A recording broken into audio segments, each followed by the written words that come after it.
LDC പഠിക്കുന്നവരാണോ നിങ്ങൾ? ഇനി പഠിച്ചാൽ റാങ്ക് ലിസ്റ്റിൽ കയറാൻ കഴിയുമോ എന്നായിരിക്കില്ലേ നിങ്ങൾ വിചാരിക്കുന്നുണ്ടാവുക. എന്നാൽ ഇനി പഠിച്ചാലും റാങ്ക് ലിസ്റ്റിൽ കയറാൻ കഴിയും. ഇവരിതെന്താ പറയുന്നത്? നടക്കുന്ന വല്ല കാര്യമാണോ അല്ലേ? എന്നാൽ നടക്കും, നമ്മളത് നടത്തും. ഈ കുറച്ചു മാസങ്ങൾ നല്ല രീതിയിൽ ആത്മാർത്ഥമായി പഠിക്കുകയാണെങ്കിൽ നമ്മളെ കൊണ്ടും പറ്റും. നമുക്കറിയാം 3 വർഷം കൂടുമ്പോഴാണ് LDC വരുന്നത്.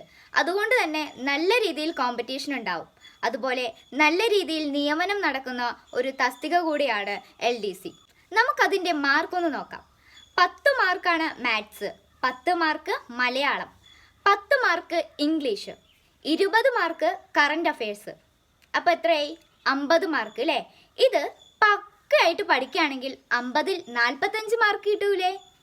പിന്നെ വിശാലമായി കിടക്കുന്നത് GK ആണല്ലേ. ഉദ്യോഗാർത്ഥികൾക്ക് ഏറ്റവും ബുദ്ധിമുട്ടുള്ളതും കണ്ണിലെ കരടായിട്ട് കാണുന്നതുമായിട്ടുള്ള ഒരു ടോപ്പിക്കാണ് GK എന്ന് പറയുന്നത്. അത് 50 മാർക്കാണ്. അതൊരു ആവറേജ് രീതിയിൽ പഠിക്കുകയാണെങ്കിൽ പോലും, അതായത് പ്രീവിയസ് ക്വസ്റ്റ്യൻസ് മാത്രം നോക്കുകയാണെങ്കിൽ പോലും 20 മാർക്ക് നമുക്ക് കിട്ടില്ലേ? പിന്നെ 10 മാർക്ക് ക്യാപ്സ്യൂൾ എന്ന രീതിയിൽ പഠിക്കുകയാണെങ്കിലും കിട്ടും. അപ്പം 30 മാർക്ക് GKയിൽ സെറ്റ്. അപ്പം മൊത്തം എത്രയായി? 45, 30, 75 മാർക്ക് സെറ്റാണ്. അങ്ങനെ ആ ഒരു രീതിയിൽ പഠിക്കുകയാണെങ്കിൽ നിങ്ങളെ കൊണ്ടും പറ്റുമെന്നുള്ള കാര്യത്തിൽ ഒരു സംശയമില്ല. പിന്നെ എല്ലാവരും പറയുന്നത് ടൈം ഇല്ല മിസ്സേ എന്നാണ്. ടൈം എനിക്ക് തരാൻ പറ്റില്ല, നിങ്ങൾ തന്നെ കണ്ടെത്തണം. നിങ്ങളുടെ ആവശ്യമാണ്.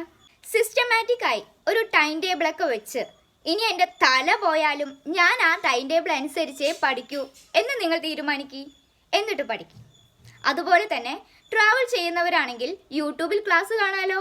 പിന്നെ വർക്ക് ചെയ്യുന്നവരാണെങ്കിൽ ഹെഡ്സെറ്റിൽ നമ്മൾ പഠിച്ച കാര്യങ്ങൾ തന്നെ റെക്കോർഡ് ചെയ്ത് വെച്ച് അത് തന്നെ കേൾക്കാം. അപ്പോൾ ഒരു റിവിഷൻ പോലെയായി.